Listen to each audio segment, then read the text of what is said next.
kan yang mulia. Sampai unta pakai sepatu roda pun tidak akan terungkap peristiwa ini sebenarnya. Demikian. Begitu ya.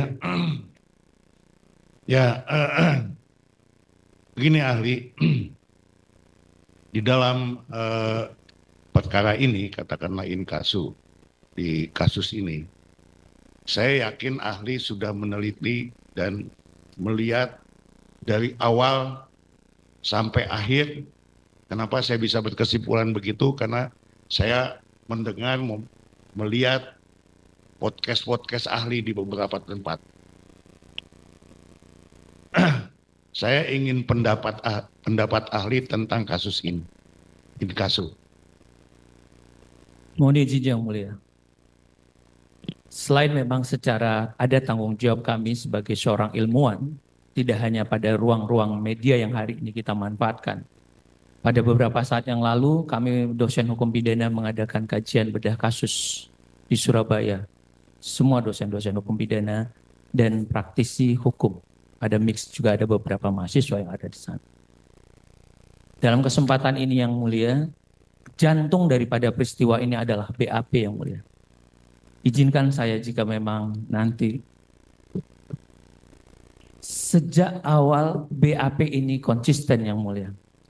Nanti saya bisa tunjukkan bagaimana keterangan AF, bagaimana keterangan DD, bagaimana akhirnya dituangkan Pak Rudiana dalam BAP ini. Jika yang mulia memperkenankan, saya akan menunjukkan berkas-berkas itu dan di poin-poin mana kekeliruan-kekeliruan itu. Kekeliruan pertama tentang jenis sepeda motor yang berbeda. Semuanya ada di situ. Tiba-tiba nanti di dalam dakwaan jaksa meletakkan sepeda motor yang tidak ada. Baik. Boleh saya tunjukkan yang mulia? Saudara paparkan dulu, nanti setelah paparan baru kita tunjukkan mana poin-poinnya. Jadi kita bisa mendengar dulu. Ya, mendengar dulu baru ditunjukkan. Baik. Silakan Pak. BAP, AF dan DD. Kalau kita lihat tanggal 30 atau 31 nanti kita lihat lagi berkas. Pak Rudiana itu bergerak mulai jam 10 pagi. Melakukan ini AF ya? Ya, BAP dari kita AF lihat. ya? Jadi kalau kita lihat dari BAP-nya Pak Rudiana, itu dia bergerak pada hari itu jam 10 yang mulia. Ini BAP AF apa BAP Rudiana? AF, DD, dan Pak Rudiana. Saya akan memixkan 3 BAP tersebut nanti. AF, DD, dan Pak Rudiana. Dan Rudiana, oke. Nah, yang aktif pada waktu itu dia bergerak jam 10. Setelah itu setelah 2 jam dia ketemu jam 14 di showroom tersebut, baru mendapat telepon jam 16 pada waktu itu. Bertemu dengan AF dan DD di showroom tersebut yang mulia. Dari situlah dapat gambaran dan saya langsung melakukan tindakan-tindakan dan Pak Rudiana mulai melakukan laporan jam 18. Anehnya dalam berkas perkara tersebut yang mengkomunikasikan adalah AF, tapi dalam BAP tersebut AF diperiksa belakangan. Padahal yang kontak pertama itu adalah AF, orang yang paling tahu, dan AF yang juga mungkin bersinggungan langsung dengan peristiwa pada waktu malam itu. Kan AF yang ngajak. Nanti kita lihat dalam berkas perkara. Kedua, dalam keterangan DD dan AF itu berbeda. Satu menyatakan orang malam itu 5 orang, satu menyatakan 8 orang. Bagaimana mungkin yang mulia dalam satu peristiwa, dalam satu titik yang disebut dalam warung Madura, ada orang yang berbeda.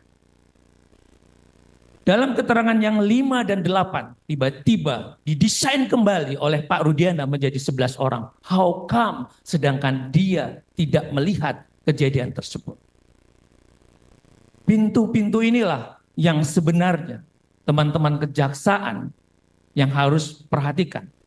Disinilah dapat dilihat by design daripada sebuah perkara ini. Kedua yang mulia, tentang jenis motor. Karena ini berkaitan dengan pembuktian. Ada bilang 5, ada bilang 1, ada bilang 8. Nanti kita lihat dalam pembuktiannya segala macam. Dan anehnya, saudara jaksa dalam surat dakwaan menuliskan ada satu kendaraan Vario yang tidak disebutkan oleh saksi, baik AF, DD, dan segala macam. Dalam dakwaan, dalam putusan tersebut, saudara jaksa menyebutkan ada jenis kendaraan Vario. Dari mana diangkat itu yang mulia? Tidak ada satu keterangan. Nanti saya pertunjukkan yang mulia. Betapa tidak telitinya dan cermatnya. Dalam putusan nomor 4. Termohon bawa surat dakwaannya, Pak. Enggak, berkasnya nggak bawa. Biar kita cocokkan. Bawa ya.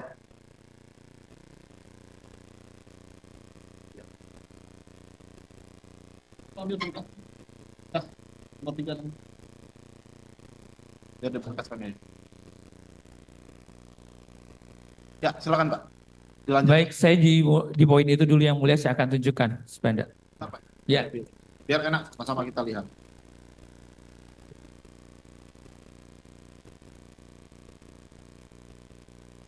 Nanti izinkan saya juga yang mulia mungkin karena tadi sudah telisuri, selain memang tadi mulai dari penyidikan, terus dakwaan yang tadi tidak tepat, dan saya menemukan betapa putusan pengadilan tinggi juga tidak diambil dengan pertimbangan yang matang. Pengadilan tinggi menulis bahwa bukan melihat surat dakwaan dari Kejaksaan Cirebon, tapi dalam pertimbangannya dia bilang, berdasarkan surat kejaksaan dari Kota Bekasi, how come pengadilan tinggi bisa jebol seperti ini? Saya pegang, kalau ini yang saya terima salah, berarti yang saya terima yang salah. Dan ini ada capnya, fotokopinya dari Pengadilan Negeri Cirebon. Berkas pertama, bukan melalui dari yang di internet ya. Saya memilih dokumen asli yang dimohonkan pada waktu itu.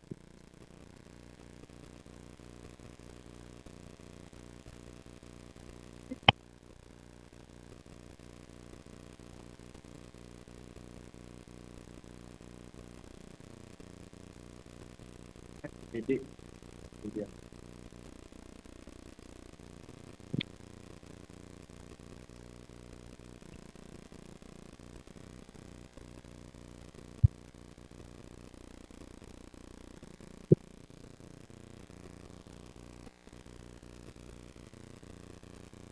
Ahli tadi di mana di putusannya?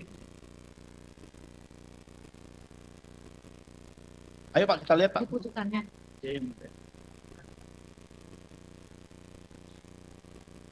Di putusannya Pak. Iya.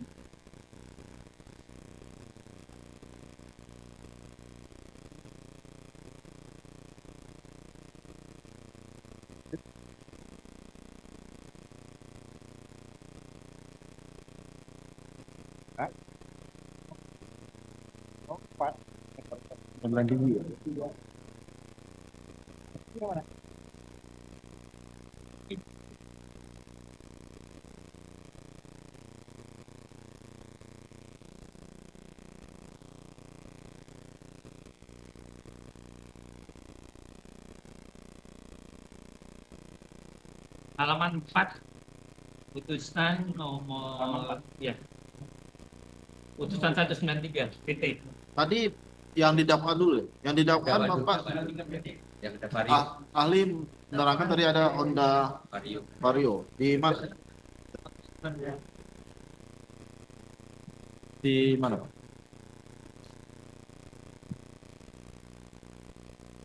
Mana? Di halaman? Halaman 9 yang mulia. Hadiah. Oh ini. 9. Ya, yang mulia. Ya. 9. 9 kan. Mana? Tadi. Ini dakwaan kan? Dakwaan. Di putusan. Iya, di dakwaannya kan sama aja. Putusan nomor 4. Putusan. Kalau kita Putusan lihat 4. dakwaan. Karena di putusan nomor 4 ada Sudirman yang mulia. Ini dakwaan. Ya, kawan. Dakwaan yang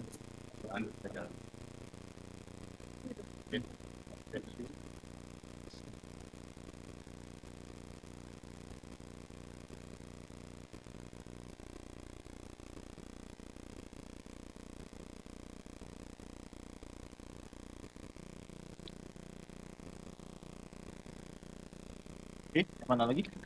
BAP PHP tadi ya? AF, DD. 5 orang dan 8 orang. Pak. Ini adalah kita tanggal 6 AF. 8 orang yang ada. Mana?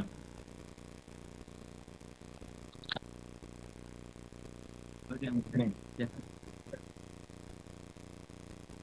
Ya, ketemu? Ayo. Ini adalah BAP-nya Dede, 5 orang.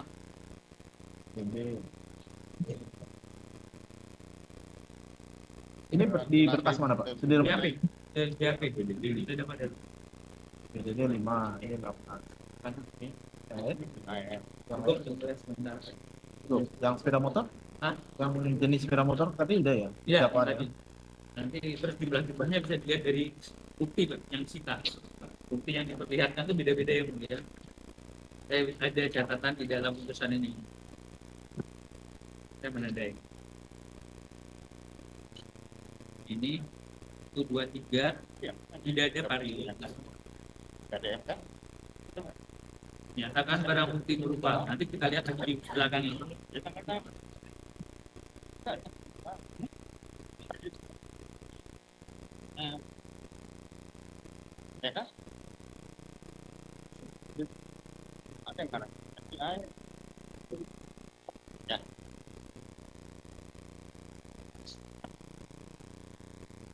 Dan keterangan Rudiana 11 orang yang mulia. Beda lagi. Dari mana?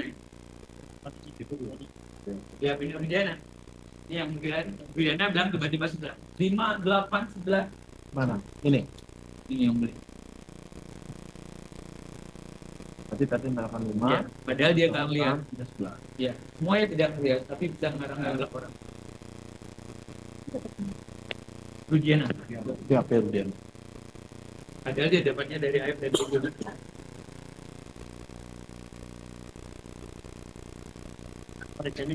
Waktu di sidang Jadi, Rudiana. Ada bukti dalam ya, ada. Maaf yang mulia. Tadi dicocokkan dengan amarnya. Iya, kemudian kamar juga tidak ada vario yang mulia. Saya udah tandain checklistnya kan.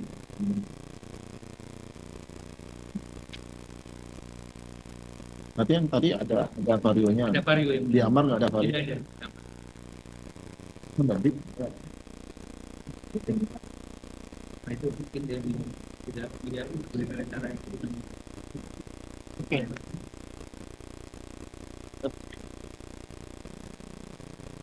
Ini yang mulia. Termohon? Oh, yang mulia. Ya.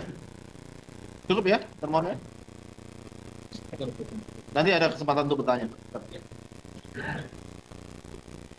Ya, silakan, Pak.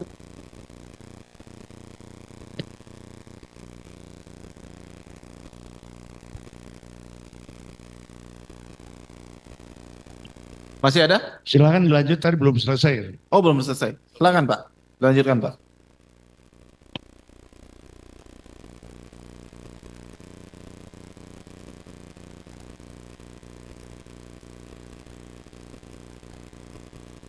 Saya mencoba membaca putusan 4, sebenarnya juga ada di putusan nomor 3, karena memang perkara ini ada 3 putusan.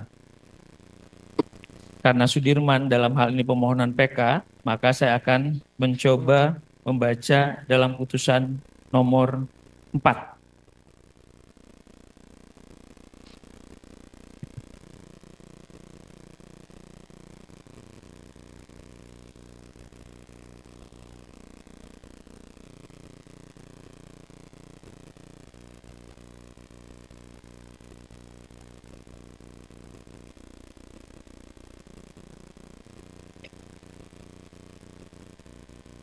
Oh ya, di dalam keterangannya Pak Rudiana itu yang diperlihatkan dalam persidangan hanya 1 unit sepeda motor yang mulia.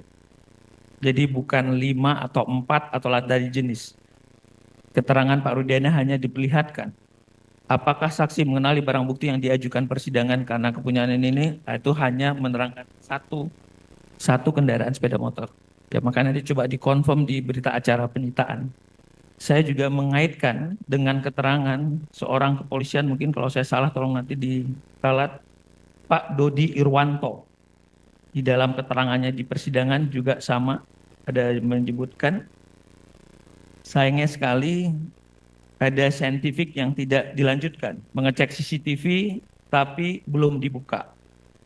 Terus ada juga tetap masih menyatakan di sini hanya 1 unit sepeda motor. Jadi bahwa saksi mengenali barang bukti yang dihadirkan persidangan, padahal ini yang sempat menginterogasi sampai mengambil para terdakwa pada waktu itu. Jadi tidak ada motor yang 4 motor atau 5 motor yang seperti dibunyikan. Jadi keterangan dari Pak Polisi ini hanya 1 unit motor saja. Dalam halaman 38, 39. Selanjutnya juga saya akan masuk ke dalam keterangan Pak Gugun yang menurut saya semuanya ini sama. Pak Rudiana menginterogasi, dan itu muncul juga terkonfirm ke BAP-nya Pak Rudiana. Terus terhadap keterangannya juga 1 motor Pak Gugun Gumilar bin Warba. Putusan halaman 40, beliau juga hanya diperlihatkan di dalam persidangan hanya 1 unit sepeda motor. Putusan halaman 41, nomor 4. Selanjutnya,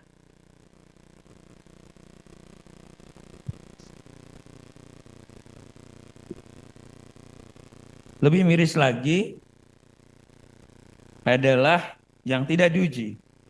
Saksi Liga Akbar Cahya alias Gaga di bawah sumpah pada halaman 48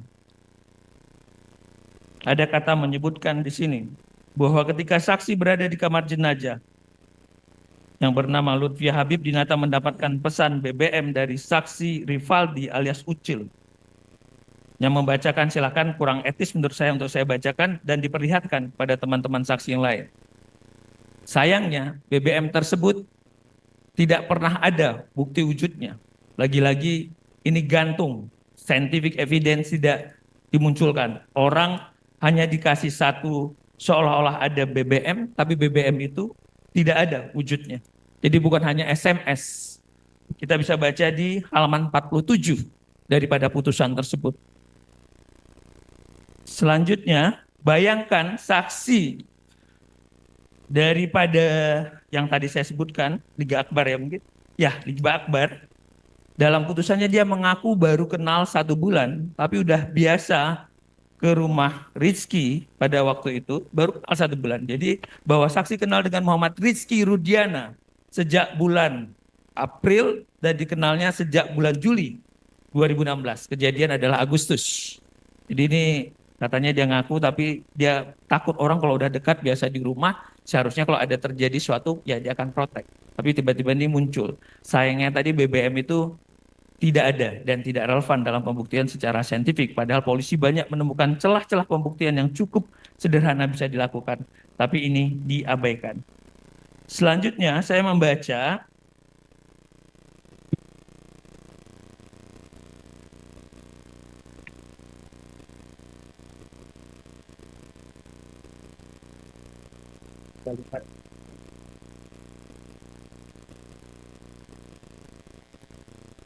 ya, ini semakin parah lagi.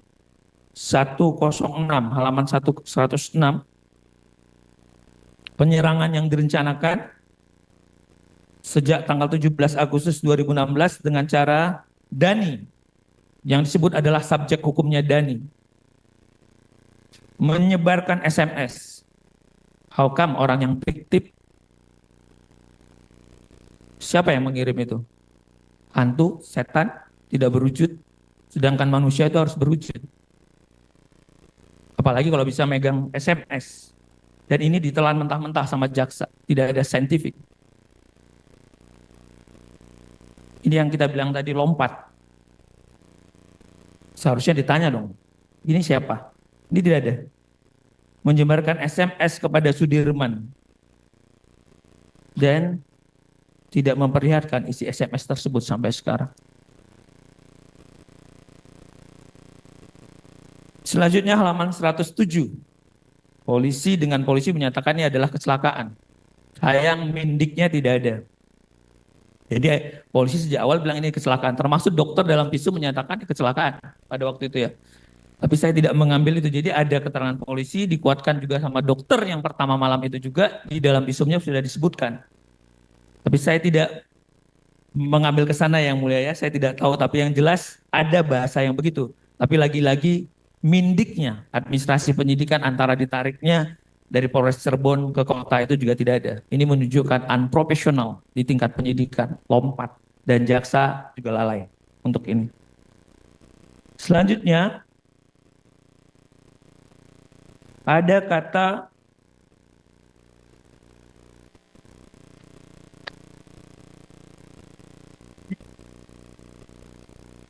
halaman 110 dari putusan 144.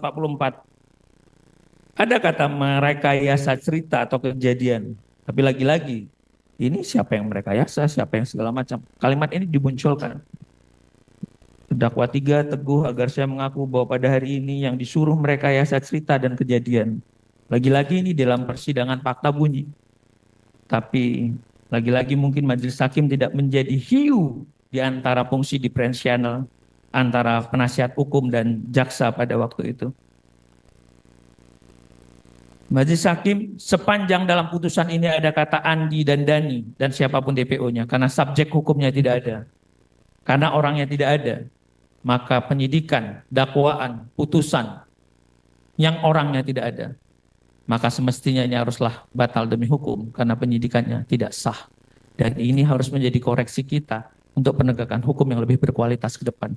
Kita tidak mau nyalahkan siapa, salah adalah manusiawi, tapi jangan kita pertahankan.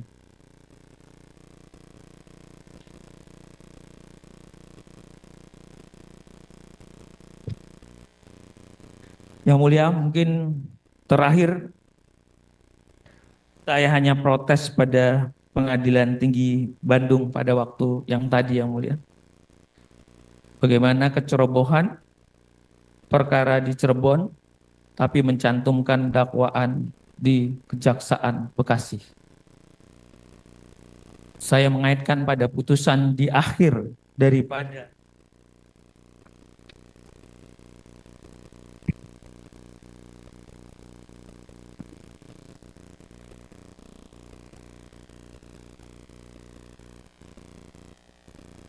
saya meminta kebaikan dalam untuk mengecek putusan PT nomor 193 di mana Hakim Pengadilan Tinggi bertitik tolak pada surat dakwaan jaksa.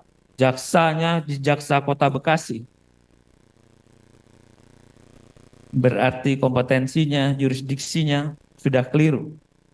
Terus pada halaman 38 dengan gagah hakim menyatakan berdasarkan pertimbangan-pertimbangan tersebut, maka Majelis Hakim Pengadilan Tinggi Banding menyatakan bahwa putusan Pengadilan Negeri Cirebon telah menurut hukum dan rasa keadilan dan menyatakan bahwa sudah meneliti dengan sebaik-baiknya dan mempertimbangkan dengan secermat-cermatnya. Dengan satu hal tadi, dengan rentetan motor-motor yang tidak sama, dengan rentetan pelanggaran-pelanggaran hukum acara tadi, tentang dakwaan yang keliru kota, saya menyatakan, hakim banding tidak cermat.